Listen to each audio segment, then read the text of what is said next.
Minnesota vampire. A deadly prank turned into a nightmare. A few years ago, I got a text in the middle of the night. Back then, I was still in high school, and my parents had pretty much given up trying to keep me under control. As long as no one got hurt, they were content focusing on my 3 younger sisters. So, there wasn't much stopping me from sneaking out to see what the text was about. I met my friends down by the path that led to Frog Lake. There were 6 of us, led by Brandon and his crush, Vicky. They were all gathered in a small dip off the side of the road, and it wasn't until I got closer that I saw why. There was a dead body lying on the path. A middle-aged man. He'd been dead for a few hours, but from the way the others were reacting, it seemed like they had just found him. This poor guy was about to become a spectacle. They'd already rifled through his pockets and had decided not to call the cops. Instead, they figured someone would find him during their morning walk. While everyone else was either freaking out or grossed out, Brandon was already making plans. They had taken all the cash from the guy's wallet, but it wasn't enough for them. They talked about putting lipstick on him or giving him a weird haircut. But Brandon wasn't satisfied. He had found him, and he wanted something special for the guy. "Vicky, give me your pencil," he finally said. "This'll be good." She handed him the pencil, and Brandon carefully poked the guy in 2 spots on the neck. I was surprised at how much blood came out, even though the guy had been dead for hours. "What are you doing?" Vicky protested. "Give me my pencil back." The others just stared, stunned. The man now looked like he had been attacked by a vampire. 2 puncture wounds right at the artery. "This'll get people talking," Brandon grinned. "Bloody hilarious." Sure enough, the next day, there was an article about it. An old lady had found the body and noticed the wounds, so she called the cops. The cause of death was ruled an aneurysm, but that wasn't what got people talking. It was the vampire bites. Brandon was so damn proud of himself. There was even a short piece in the national news. Remember that story about the Minnesota bloodsucker? Yeah, that was us. No vampire story, just a bunch of messed up kids doing messed up things. Even though the whole thing got debunked pretty quickly once people read the story, the headline was enough to grab attention across the country. But that was just the beginning. What happened next, not many people heard about. A few days later, I ran into Vicky and some of the others at a nearby gas station. Vicky was the only one with a car, and we were planning to get some Chinese food. That's when a guy came running down the street. He was wearing these torn-up clothes and looked like hell. Scruffy beard, wild hair, sunken eyes. He sprinted past us like the devil himself was chasing him. Didn't even look at us. Just kept running in these floppy shoes that seemed to only stay on by sheer willpower. People like him started showing up all over town. From secondhand reports, I counted at least 6 different people. All of them in a panic, barely able to speak. One ran to the local police station, another into the school cafeteria. Some were arrested, others let go, but they all said the same thing. They were looking for the Minnesota bloodsucker. The first time I spoke to one of these people, I was waiting in line at an ATM. At first I thought he was homeless, he sure looked like it. But when he got close, I realized something was off. His pupils were tiny, and his eyes were almost completely white. He was shaking violently, barely able to stand. He went down the line, asking each person, "Do you know the Minnesota bloodsucker?" When he got to me, I didn't know what to say. I just shrugged. "You know that was all a hoax, right?" I scoffed. "The guy had an aneurysm." "No," he said, his voice trembling. "No, it's real. He's here. We have to find him." He had this absolutely desperate look, like his life depended on it. He seemed on the verge of tears, hanging by a thread. For me, though, this was all just a big inconvenience, a lie that had taken on a life of its own. But for this guy, the bloodsucker was the most real thing in the world. Brandon and the others didn't care about any of it. For them, the day they messed with that body was just another day. They did stuff like this all the time. Hell, Vicky was practically a vampire herself. She and Brandon were up all night most of the time, skipping class and partying 4 times a week. From what I'd heard, she was into some pretty nasty stuff, pills or something. But the people in town were getting paranoid. Maybe the newspaper articles convinced them it was all a joke. But with people like that showing up, it only fueled the rumors. People got on edge. Where there are rumors, there are angry, worried folks who call the cops. Eventually, they set up a neighborhood watch and pressured the police to do something. One time, they even broke up a house party at Brandon's because of an anonymous tip that he knew the bloodsucker. Not surprising, considering Brandon was, in a way, the bloodsucker.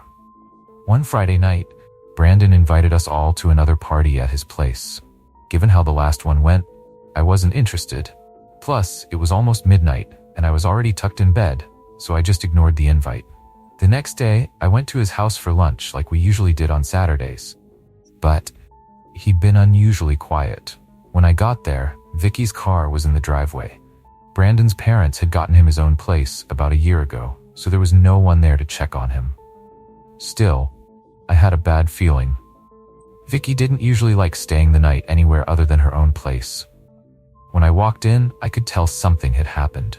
The couch was flipped over, and there was a weird metallic smell in the air. A glass table had been shattered, and dried flowers from a broken vase were scattered on the floor. A couple of blue sunflowers Vicky had given Brandon when he moved in. It looked like there had been a huge fight. There was even blood dripping from the ceiling. How the hell did it get up there? I didn't know what to do at first. I just stood there and called out for Brandon or whoever might be listening. No answer. At least there weren't any bodies. Just a locked door and a total mess. I called the cops immediately. They took over the case, and I found out that several people had been reported missing. This was their first lead. At least 6 people had been there, and 3 of them were missing. They had probably snuck out in the middle of the night, and their parents had woken up to find their beds empty. Still, I couldn't shake the feeling that there was more to it. This had something to do with the bloodsucker, but was it revenge or something else? After narrowly dodging a bullet myself, I started getting paranoid. That didn't do much to stop the rumors. Now, even more people were talking about the bloodsucker, and things were really spiraling out of control. Even though the media coverage stayed mostly local, there were interviews, articles, and missing posters plastered all over town. Putting up posters for Vicky and Brandon was one of the most surreal experiences of my life. It was like their pictures were staring back at me through the paper, asking where the hell I'd been that night. People started asking me questions. My parents, the police, social services.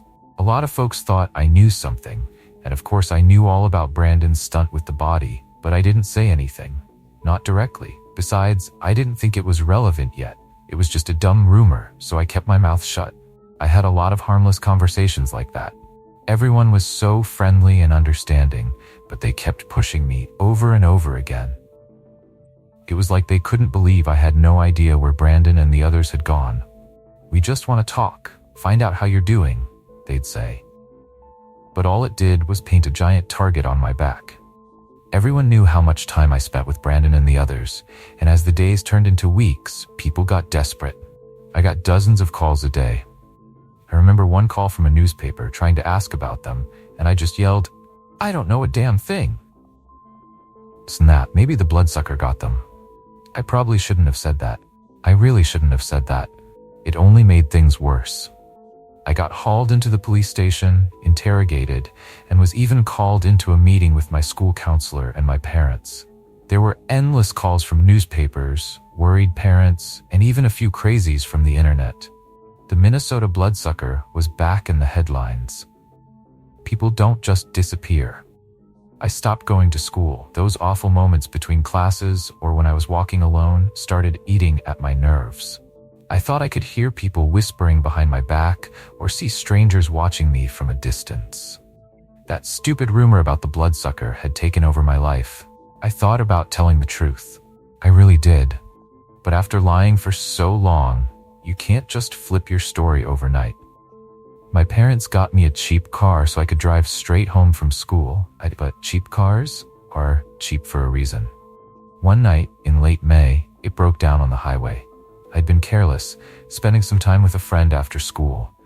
I'd had a few beers and probably shouldn't have been driving at all. I was too scared to call for help, so I had to push the car off the road myself. It was just before 8 p.m., and a wicked wind was howling. Raindrops splattered the windshield, and a cold gust echoed over the highway. A storm was coming. Cars sped past as I stood there, trying to figure out what to do next. A couple of years ago, I decided to call my parents. I hovered my thumb over the number for minutes, trying to muster up the courage.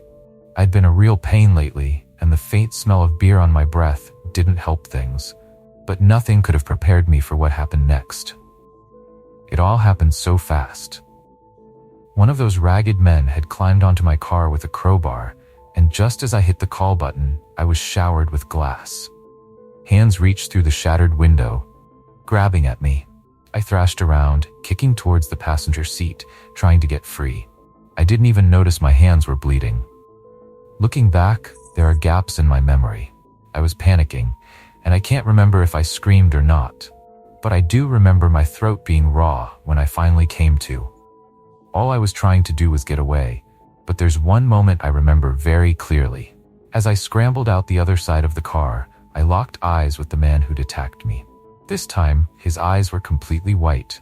It was like he was looking straight through me or seeing something in me that I couldn't.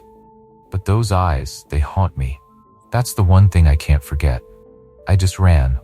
There was a big field beside the road, leading into a pine forest. It was easy enough to follow my footprints, but what else could I do? It felt like I'd forgotten how to breathe. My body went into autopilot, just running. Behind me, I could hear shouting and the rustling of grass. As I reached the edge of the forest, I tore through the underbrush, getting cut by every branch and thorn that seemed to be waiting for me. What started as one person became four, and it wasn't until I gained some distance that I realized they were calling after me. They weren't just shouting, they were begging. "Please," one of them cried. "Please, sir. Talk to us." They were all saying the same thing, pleading, begging. Their voices shifted from panic to angry to desperate. They were broken. I found a small hollow, mostly hidden by a pine tree, and I crawled in, reaching for my phone, only to realize I'd left it in the car. It was probably still waiting for me to dial my mom's number. I don't know how long I was in there, probably a few hours. I could hear them shuffling around, searching for me. One of them got dangerously close, brushing past the tree I was hiding under. As they passed by, I heard one of them muttering to himself, "We have to find him. Rumors, we have to find him. Not too late, we have to find him." Through the roots and branches, I caught a glimpse of those white eyes. I closed mine, held my breath, and waited for it to be over, one way or another. Eventually, the sky grew darker. The wind had picked up, but the rain was still only trickling down. I couldn't hear any more shouting or calling, and it had been at least an hour since I'd last seen one of them. So I stood up, only to realize I had no idea where I was. In the dark, everything looks different. As I looked around, I noticed the space between the trees getting wider. I might not have been going the right way, but at least I was getting out of the forest. I stumbled onto a small clearing, tripping over something in the dark. I couldn't see what it was, but when I paused to listen, I realized I hadn't tripped over something. I'd tripped over someone. Someone who was gasping for air, coughing up blood. Oh, bloody hell. The clouds parted just enough to let a sliver of moonlight through, and for a brief moment, I saw the blood. And a pair of white eyes staring back at me. It was the strange man who'd attacked me, and this time, he wasn't looking at me. He was staring at something behind me. I turned around and saw their black silhouettes against the sky. 6 headless bodies floating in the air. I recognized their clothes. Their arms and legs swayed in the wind, and in the middle of the clearing stood a man. The memory feels like a fever dream. This businessman, dressed in Armani, standing in the middle of nowhere. Arms crossed, back stiff, with perfectly groomed black hair. He looked like he had Mediterranean features, but it was hard to tell. But I couldn't take my eyes off the floating bodies, suspended in the air like marionettes held up by invisible strings, swaying in the wind. As the man stepped towards me, I could barely breathe. It was like my body had forgotten how to run. His eyes had something in them that froze me in place, and I waited for him to speak. Gently, he took my hand with an icy grip, and just being near him made my veins burn. "You've caused me a lot of attention," he said, his voice dripping with menace. He had the kind of deep voice that's just on the edge of a growl, like hot chocolate that's just a bit too hot so you burn your tongue. "I don't appreciate that kind of control," he continued, This ends now. I stammered. I am sorry, I didn't mean to. Some loggers are looking for me, he said, glancing at the dying man I'd tripped over. You and your friends brought them here. It wasn't our decision, I muttered, barely able to get the words out. He lost control, and a monster emerged. His skin turned pale and cracked, like a snake shedding its scales. His eyes grew dark, and his mouth opened, revealing row upon row of razor-sharp teeth, with 2 fangs jutting out. Suddenly, he seemed to grow several feet taller. I wasn't just looking at him anymore. I was looking up at him. I don't care about your excuses. His fingers were so long, they nearly wrapped around my neck twice. He could have crushed my head like a grape. Instead, he slowly tightened his grip, lifting me off the ground. I could feel my pulse pounding against his fingers. You will tell them it was you. You will tell them there's nothing in the dark. You will live. I tried to nod, but I couldn't. I stood on my tiptoes, trying not to break my neck. You're lucky, he said, and with that, I was tossed to the ground, gasping for air. Through the tears in my eyes, I saw the towering figure of the monstrous man picking up the bloodied man I'd tripped over earlier. Maybe he was the next snack. The last thing I remember, before I blindly ran back into the woods, was the sound of a neck snapping and blood pouring out of a trembling body, like juice from a goddamn carton. The blood reflected off the pale skin, bright droplets falling into wide, unblinking black eyes, while the 6 headless bodies, held captive by some invisible force, watched me as I turned my back on them and ran like a bat out of hell. The next morning I lied. I told everyone it was just a prank. I said it was a dumb thing that got out of hand and that I had no idea what was going on. I lied about Brandon and the others, said I didn't know what had happened. I even lied about my car, saying I'd walked home and someone must have broken into it while I was gone. I lied about everything, but I still couldn't sleep at night. If there was even the slightest chance that I'd missed something or given that thing away, I was as good as dead. I was sure of it.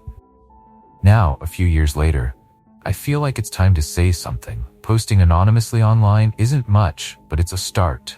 I've left that town behind, left the whole state behind, but every now and then I get an email or a weird friend request and someone starts asking uncomfortable questions.